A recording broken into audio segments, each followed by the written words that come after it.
Video ini dibuat untuk memenuhi tugas mata kuliah Manajemen Lembaga Keuangan, Universitas Negeri Semarang.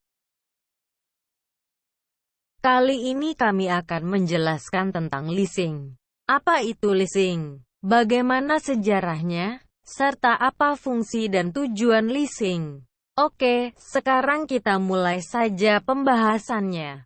Leasing adalah kegiatan pembiayaan alat atau barang modal berupa hak opsi atau tanpa hak opsi yang dimanfaatkan untuk nasabah dalam kurun waktu tertentu, yang mana pembayarannya dilakukan secara dicicil.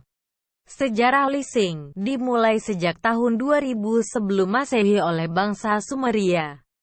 Pada saat itu, dokumen leasing dibuat manual dari tanah liat dengan tujuan untuk mencatat berbagai bukti leasing yang meliput peralatan tanah, hak guna tanah dan air, serta hewan ternak. Bangsa Nippur yang berada di wilayah Tenggara Babilonia mulai mengembangkan lembaga perbankan dan leasing pada tahun 400 sebelum Masehi. Bangsa Nippur menyediakan berbagai jasa keuangan yang merepresentasikan kondisi ekonomi dan sosial bangsa Persia, serta mengutamakan usaha leasing tanah, alat pertanian dan memberikan pinjaman berupa benih tanaman. Pada peradaban Roma, Mesir, dan Yunani kuno mengenalkan leasing sebagai bentuk usaha yang menarik dan sebagai suatu cara pembiayaan alat, tanah dan ternak. Di zaman modern, leasing diperkenalkan oleh Tom M. Clark di Amerika pada tahun 1850, yaitu ketika pertama kali ia menyewa kereta api. Lalu, The Bell Telephone Company di tahun 1887 mulai menyewakan telepon pada tiap pelanggannya dengan menggunakan sistem pembiayaan secara angsuran. Selanjutnya, apa fungsi dan tujuan leasing? Pada dasarnya, fungsi leasing sebenarnya hampir sama dengan fungsi bank, yaitu menyediakan pembiayaan produk dengan jangka menengah.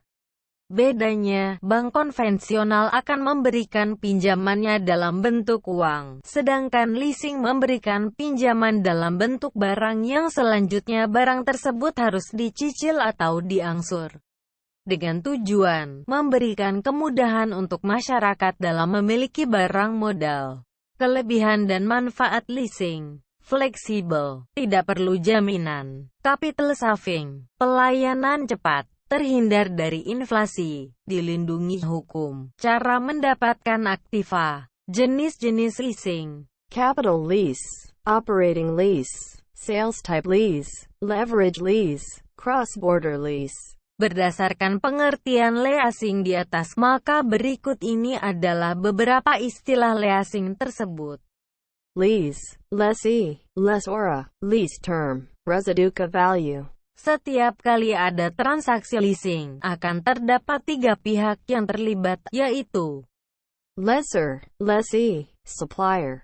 Beberapa contoh perusahaan leasing yang saat ini ada di Indonesia adalah PT BCA Finance, PT Adira Dinamika Multifinance Terbuka, PT Federal International Finance FIF, PT Oto Multi Arta, dan lain-lain. Berikut adalah penjelasan dari kami. Terima kasih.